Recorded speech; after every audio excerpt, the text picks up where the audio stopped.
कहानियां सुनी अनसुनी में मैं हर्षा आप सभी का स्वागत करती हूँ। आज की हमारी कहानी अमेरिका से कमल किशोर नीमाजी के द्वारा हमें प्राप्त हुई है। कहानी का शीर्षक है संबंधों में हानि लाभ। विनोद हाईवे पर गाड़ी चला रहा था। सड़क के किनारे उसे एक 12-13 साल की लड़की तरबूज बेचती दिखाई दी। विनोद ने गाड़ी रोककर पूछा, तरबूज का क्या रेट है बेटा? तो लड़की बोली, 50 रुपए का एक तरबूज है साहब। पीछे की सीट पर बैठी विनोद की पत्नी बोली, इतना महंगा तरबूज नहीं लेना जी, चलो यहाँ से। तब विनोद बोला, महंगा कहाँ है? इसके पास जितने तरबूज है कोई भी 5 किलो से कम का नहीं होगा। 50 रुपए का एक दे रही है। बाजार से तो तुम 20 रुपए किलो का तरबूज भी बड़े आराम से लेकर आती हो। विनोद की पत्नी ने कहा, तुम रुको, मुझे मोल भाव करने दो।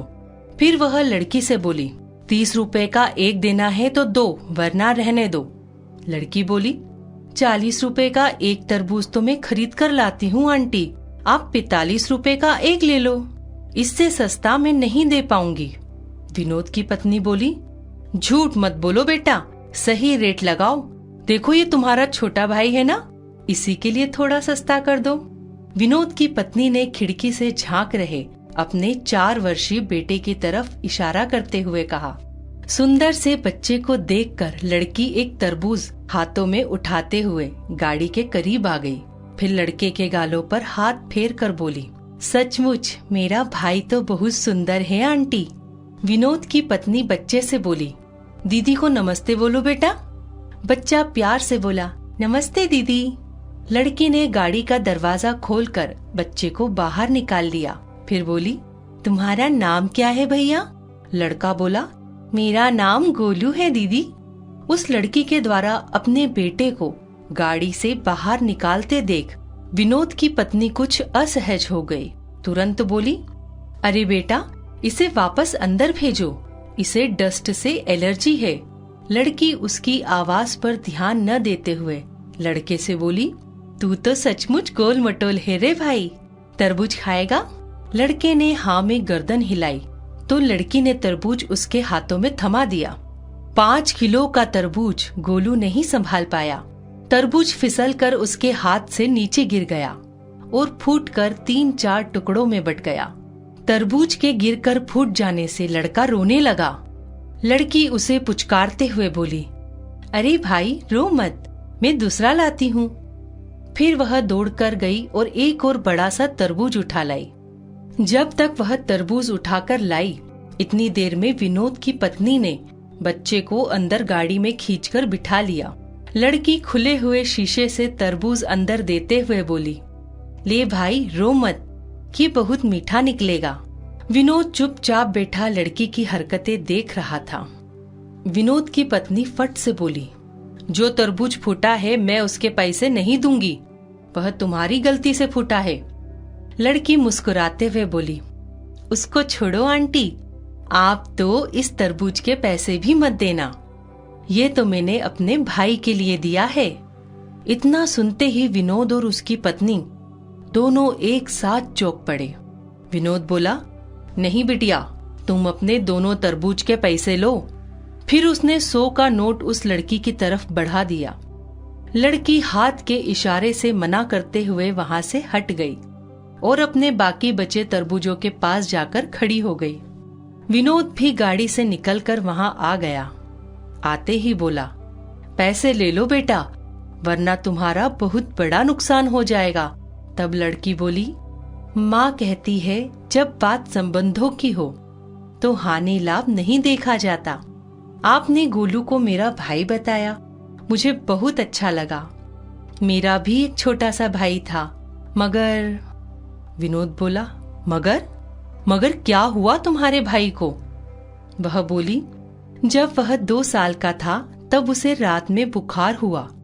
सुबह माँ हॉस्पिटल में ले जा पाती, उससे पहले ही उसने दम तोड़ दिया था। मुझे मेरे भाई की बहुत याद आती है। उससे 1 साल पहले पापा भी हमें ऐसे ही छोड़कर गुजर गए थे।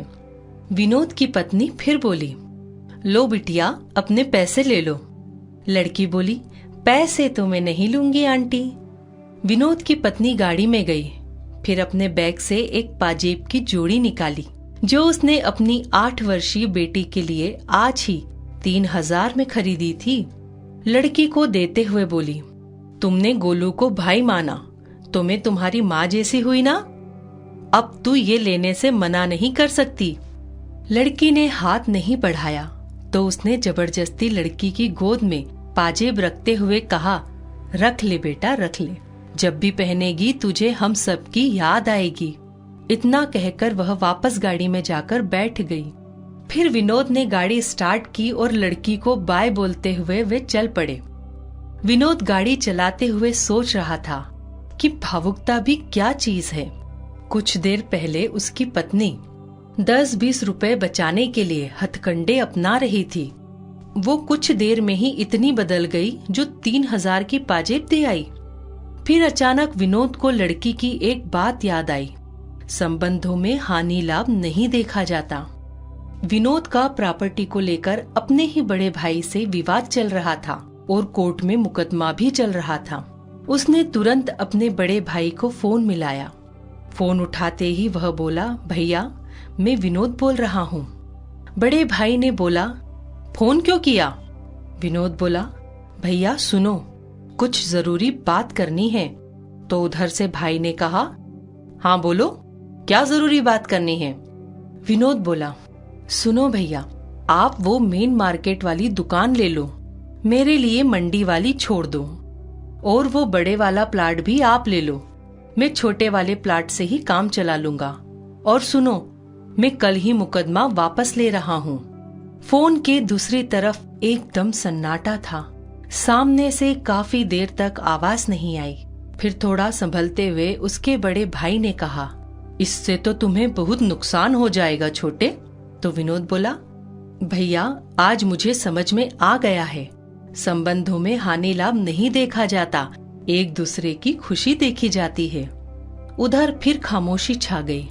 फिर विनोद को बड़े भाई की रोने की आवाज सुनाई दी।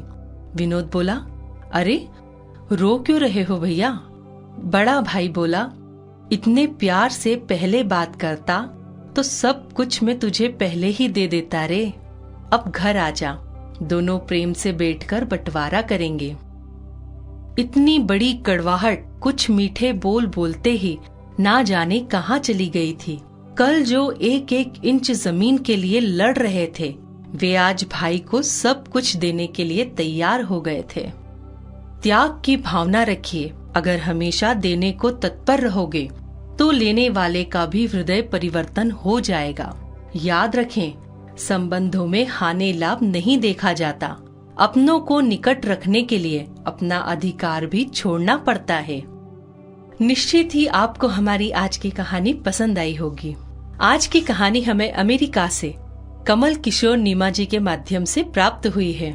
हम उनका हृदय से धन्यवाद करते हैं कि उन्होंने हमें एक बहुत ही प्रेरणादायक और सीख देने वाली कहानी हम तक पहुंचाई। तो चलिए मिलते हैं अगले शनिवार को एक नई कहानी के साथ। तब तक के लिए मैं हर्षा आप सभी से विदा लेती हूँ।